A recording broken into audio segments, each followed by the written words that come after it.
Baik, selamat belajar. Assalamualaikum warahmatullahi wabarakatuh. Hari ini kita akan belajar tentang ciri khusus makhluk hidup. Allah Subhanahu wa Ta'ala sudah menciptakan berbagai macam jenis makhluk hidup yang sudah menjadi kewajiban bagi kita sebagai manusia untuk mempelajari tentang ilmu Allah yang ada pada berbagai macam jenis makhluk hidup tersebut.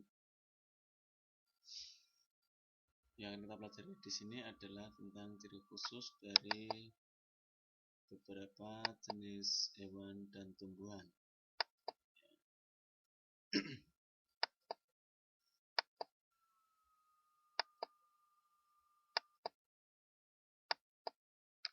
Ya, di makhluk hidup yang kita pelajari di sini itu hanya lingkupnya adalah makhluk hidup yang sifatnya nyata, yang dapat diamati, yang dapat dirasakan oleh panca indera kita. Dalam hal ini adalah hewan dan tumbuhan. Kita sudah tahu semua itu yang bagaimana. Ya, hewan contohnya macam-macam ya, banyak sekali. Ada gurita, ada hewan kaki seribu, ada jerapah. Kemudian untuk tumbuhan kita juga sudah tahu banyak sekali tumbuhan yang ada di muka bumi ini, cuma hanya beberapa saja yang akan kita pelajari, diharapkan untuk bisa menjadi pancingan untuk kita lebih semangat untuk mempelajari dari ciri khusus makhluk-makhluk hidup yang lainnya. Kita mulai dari ciri khusus, ya, kita mulai dari fungsi ciri khusus makhluk hidup. Jadi apa sih kegunaan dari masing-masing ciri khusus yang dimiliki oleh makhluk hidup tersebut?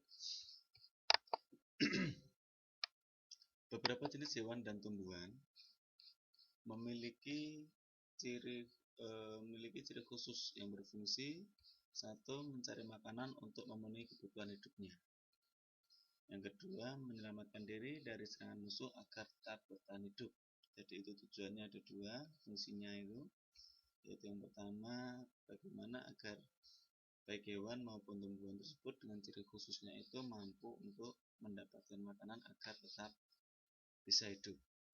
Yang kedua juga dalam rangka untuk pertahanan hidup, yaitu bagaimana hewan atau tumbuhan tersebut dengan ciri khusus tersebut dapat menyelamatkan diri dari serangan pemangsanya atau musuhnya. Kita mulai dari ciri khusus hewan.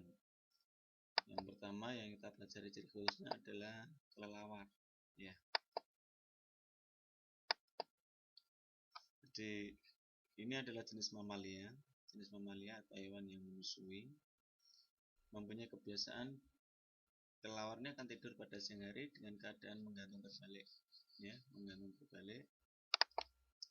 Kemudian dia baru akan mencari makan pada malam hari, sehingga jenis hewan yang seperti ini itu bisa disebut dengan hewan nocturnal, yaitu hewan yang mencari makan pada malam hari. Ya, ini suasana gelap mencari makan kelelawar itu.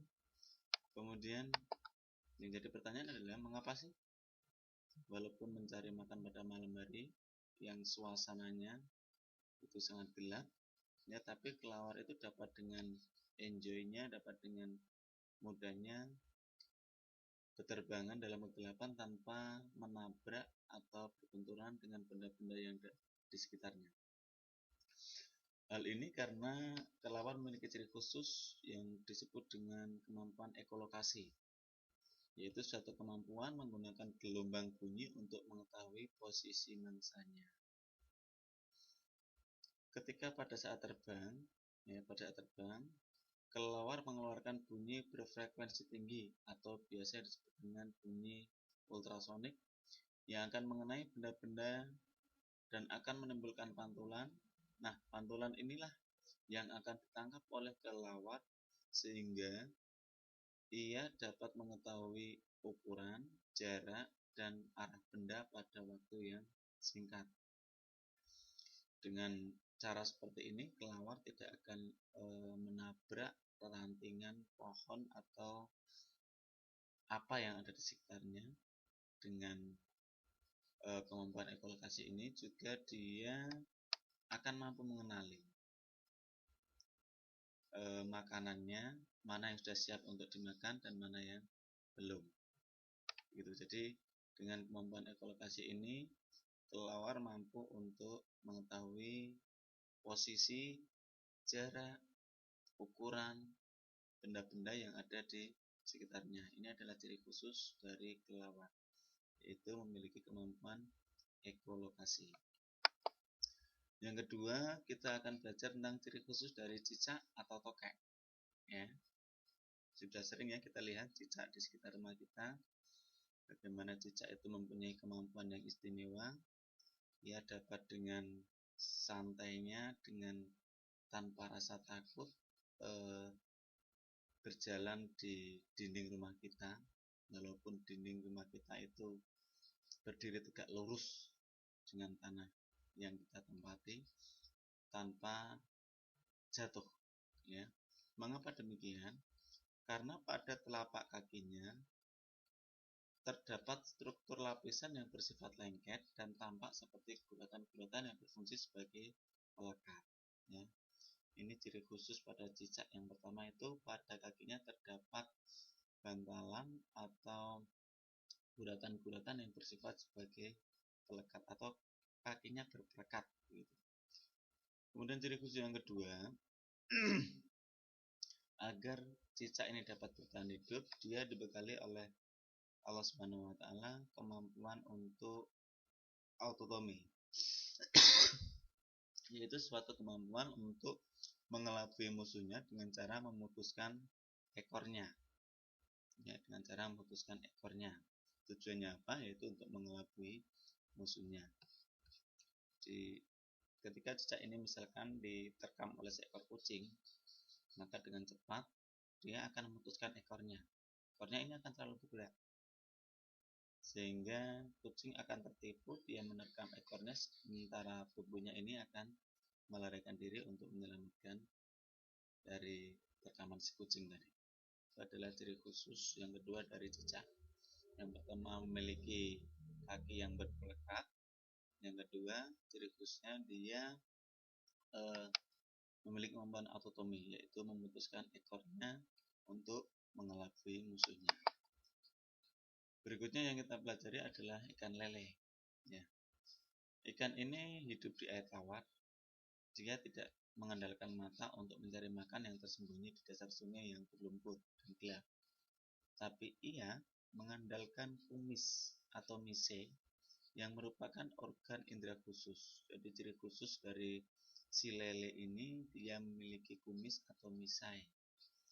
Nah, kumis atau mise ini itu berbentuk embelan panjang pada bibir bawah dan bibir atas ikan. Nah, perhatikan, ya. Bawah ada ini, yang atas juga ada ini. Mise memiliki kuncup pengecap. Ketika berenang di air, ikan lele dan serawat, dalam hal ini serawat jenis ikan yang lain memiliki ciri khusus yang sama dengan lele, itu akan menyapu dasar sungai, disapu ya, disusuri begitu dengan misenya untuk mengenali rasa binatang yang ada di dekatnya. Dengan begitu dia akan mampu mengenali, oh ini makanannya, sementara benda yang lainnya tidak. Dan begitu dia akan dapat mendapatkan makanan sehingga dia akan tetap bertahan hidup. Berikutnya yang kita pelajari adalah ciri khusus dari bunglon. Ya, bunglon, kita tahu ya, hewan ini sangat unik. Ketika berada di hijaunya di daunan, dia akan berwarna hijau. Ketika berada di atas tanah yang berwarna coklat, dia akan berwarna coklat. Jadi itu adalah merupakan ciri khususnya, yaitu dapat mengubah warna tubuhnya sebagai tanggapan terhadap perubahan suhu dan cahaya yang ada di sekitarnya. Kemampuan untuk menyamar membantu bunglon untuk menangkap mangsa dan menghindari pandangan musuh. Jadi warna kulitnya akan disesuaikan dengan lingkungan tempat hidupnya. Kemampuan ini biasa disebut dengan kemampuan kamuflase. Ya, jadi ciri khusus dari si bunglon ini adalah memiliki kemampuan kamuflase, yaitu menyesuaikan warna kulitnya sesuai dengan lingkungan posisi dia berada pada waktu itu. Yang pertama, kemudian yang kedua, dia memiliki lidah yang panjang dan lengket. Nah, untuk menangkap mangsa dan membawanya ke rahang. Perhatikan gambar ini, bagaimana si bunglon itu menangkap serangga yang berada agak jauh darinya dengan cara menjulurkan lidahnya, kemudian menangkap serangga itu, kemudian ditarik masuk ke dalam rahangnya, kemudian dimakan. Yang ketiga, bunglon memiliki mata yang dapat berputar dan dapat melihat ke segala arah. Ya. Kemudian berikutnya yang keempat, memiliki kaki yang dapat mencengkram seperti tangan agar dapat menggenggam dengan kuat. Perhatikan kakinya ini ya. Dengan bentuk model kaki yang seperti ini, dia akan dapat dengan enjoy, dengan enaknya memanjat ranting-ranting pohon untuk mencari makan. Jadi ciri khusus yang pertama, memiliki kemampuan kamuflase untuk menyesuaikan warna kulit terhadap lingkungannya, kemudian memiliki lidah yang panjang dan lengket, kemudian memiliki mata yang dapat berputar ke segala arah, dan memiliki kaki yang dapat mencengkram sehingga memudahkannya untuk mencari makan. Berikutnya yang akan kita pelajari adalah tupai. Ya. Hewan ini memiliki ekor yang panjang, berumbe, dan hampir sama panjang dengan badannya. Panjang sekali ini ekornya. Ekor ini berfungsi sebagai alat keseimbangan dan kemudi. Kemudi itu adalah pengatur arah ketika si tupai ini sedang melompat, sehingga memudahkan tupai melompat dari satu pohon ke pohon yang lain. Tupai dapat melompat dari ujung dahan ke dahan lain sejauh 4 meter. Pada saat melompat, kaki depan dan kaki belakang direnggangkan dan melayang serta ekor dipipihkan. Perhatikan, kulit si tupai ini memiliki kulit yang lebar, ya, sehingga ketika dia melompat dari pohon yang satu ke pohon yang lain, kulitnya ini dipipihkan sehingga dapat ya seperti terbang, tapi sebenarnya tidak terbang, itu adalah sebuah lompatan, cuma lompatannya bisa dalam jarak yang cukup jauh. Dapat jatuh bebas dari ketinggian 9 meter dan mendarat dengan mulus di atas keempat kakinya.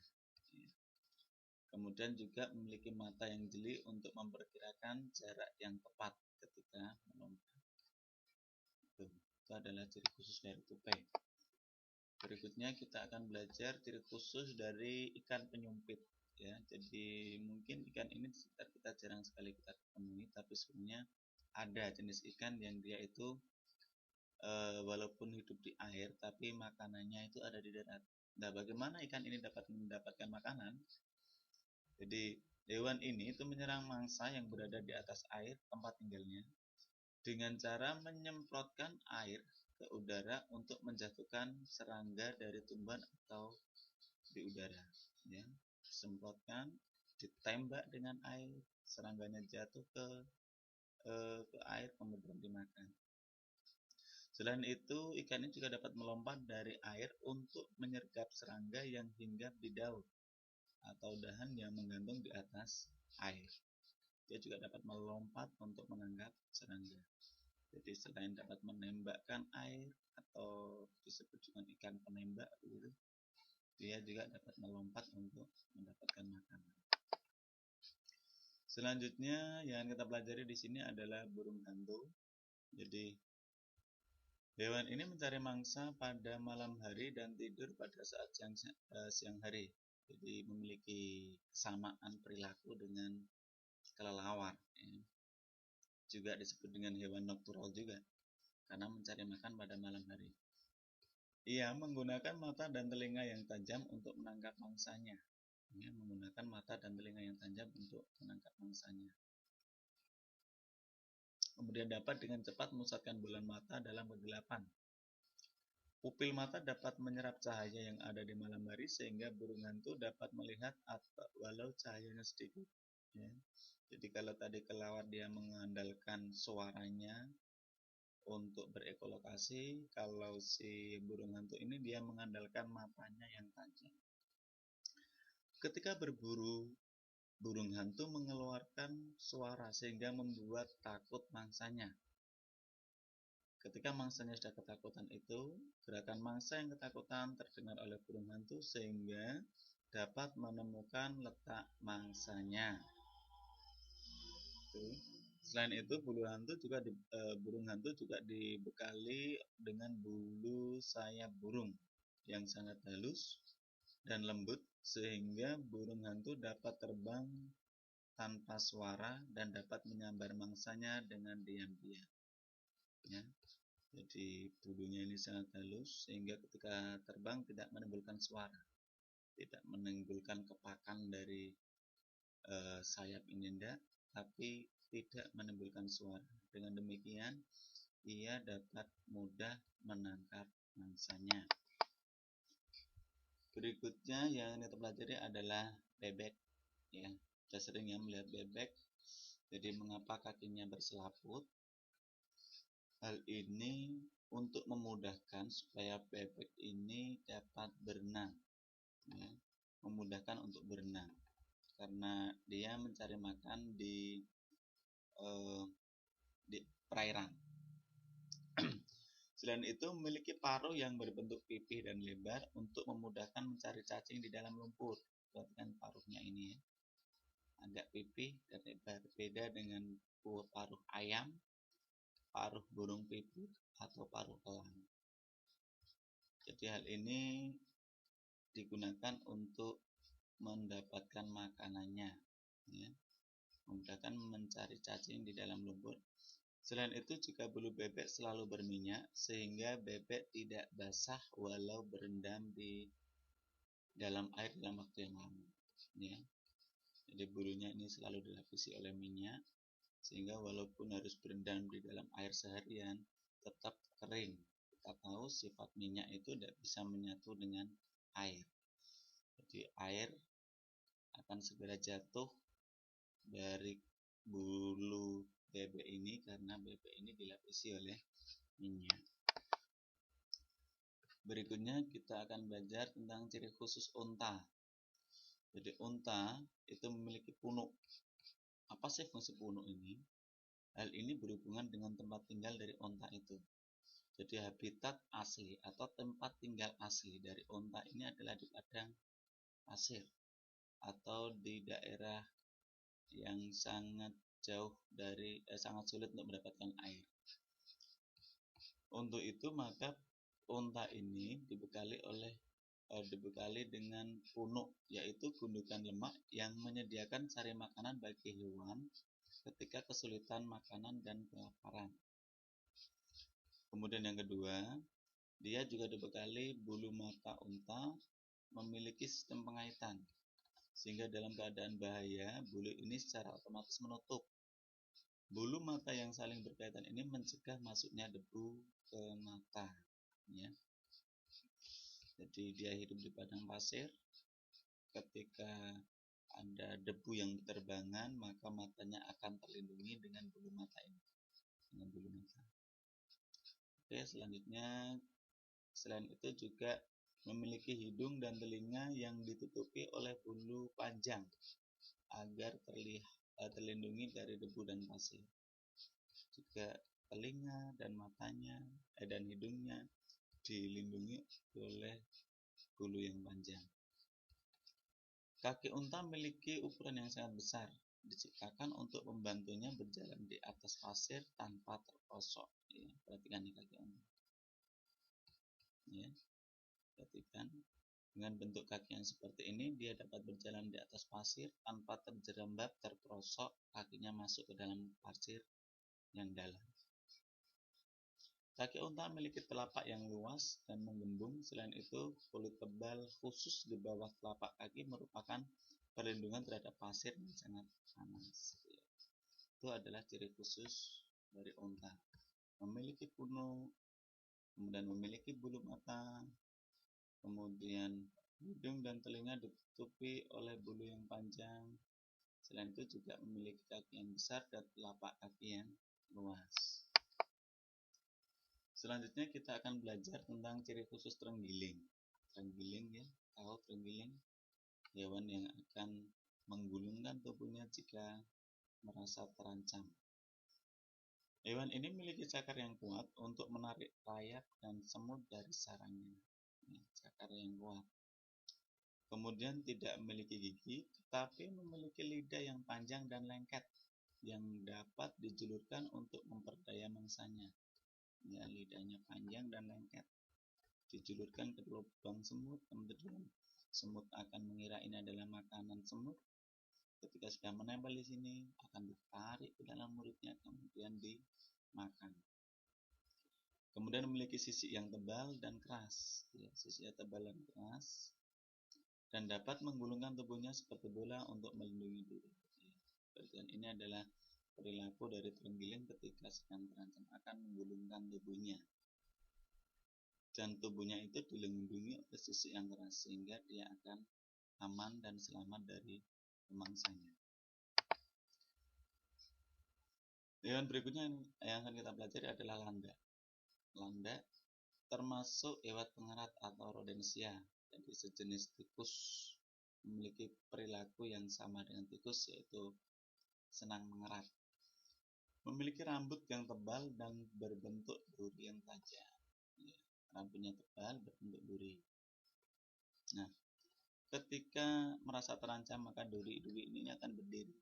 Ini tajam sekali sehingga pemangsanya akan ogah, ya, akan ketakutan kalau memakan landak ini.